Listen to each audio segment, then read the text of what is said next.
पिछले 10 सालों से इस देश ने सिर्फ और सिर्फ जुमले सहे हैं, सिर्फ और सिर्फ फर्जीवाड़ा सहा है, सिर्फ और सिर्फ झूठ सहा है। 2 करोड़ रोजगार सालाना बनने वाले थे, 15 लाख सबके बैंक अकाउंट में आने वाले थे, रुपए और डॉलर का मूल्य 1 होने वाला था, पेट्रोल और डीजल 35-40 पे बिकने वाला था। ये सारे जुमले नरेंद्र मोदी जी के चलते इस देश ने सहे हैं।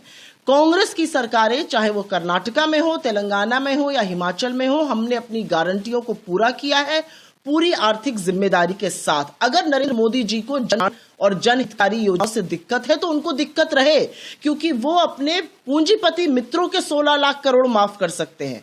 वो महाघोटाला अडानी को बचाते हैं, वो सेबी प्रमुख पर कोई एक्शन नहीं लेते हैं, वो बड़े बड़े पूंजीपतियों की शादी ब्याह में शामिल होते हैं, लेकिन उनको कोई फर्क नहीं पड़ता है कि इस देश के मध्यम वर्ग, गरीब, मजदूर, किसान पर जो कर्जे का बोझ लद रहा है उसके लिए क्या किया जाए। कांग्रेस की जन कल्याणी योजनाएं, जन हितकारी योजनाएं कर्नाटका से लेकर तेलंगाना और हिमाचल तक चल रही हैं, पूरी आर्थिक जिम्मेदारी से चल रही हैं और आगे भी चलती रहेंगी। लेकिन मोदी जी का इस भाषण करने अध्यक्ष का तिरस्कार है, उनका अपमान है और ये काम वो बार बार करते हैं।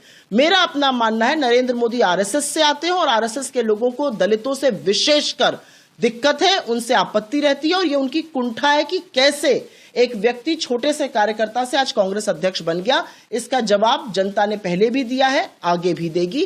कांग्रेस जनहित के कार्यक्रम जारी रखेगी। नरेंद्र मोदी अपने पूंजीपति मित्रों को अमीर बनाने में जुटे रहे। पिछले 10 सालों से इस देश ने सिर्फ और सिर्फ जुमले सहे हैं, सिर्फ और सिर्फ फर्जीवाड़ा सहा है, सिर्फ और सिर्फ झूठ सहा है। 2 करोड़ रोजगार सालाना बनने वाले थे, 15 लाख सबके बैंक अकाउंट में आने वाले थे, रुपए और डॉलर का मूल्य 1 होने वाला था, पेट्रोल और डीजल 35-40 पे बिकने वाला था। ये सारे जुमले नरेंद्र मोदी जी के चलते इस देश ने सहे हैं।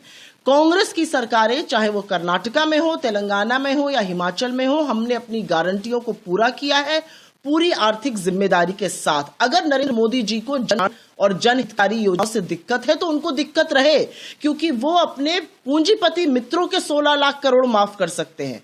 वो महाघोटाला अडानी को बचाते हैं, वो सेबी प्रमुख पर कोई एक्शन नहीं लेते हैं, वो बड़े बड़े पूंजीपतियों की शादी ब्याह में शामिल होते हैं, लेकिन उनको कोई फर्क नहीं पड़ता है कि इस देश के मध्यम वर्ग, गरीब, मजदूर, किसान पर जो कर्जे का बोझ लद रहा है उसके लिए क्या किया जाए।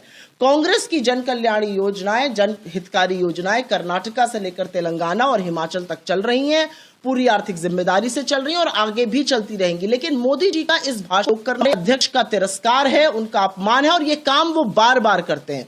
मेरा अपना मानना है, नरेंद्र मोदी आरएसएस से आते हैं और आरएसएस के लोगों को दलितों से विशेषकर दिक्कत है, उनसे आपत्ति रहती है और ये उनकी कुंठा है कि कैसे एक व्यक्ति छोटे से कार्यकर्ता से आज कांग्रेस अध्यक्ष बन गया। इसका जवाब जनता ने पहले भी दिया है, आगे भी देगी।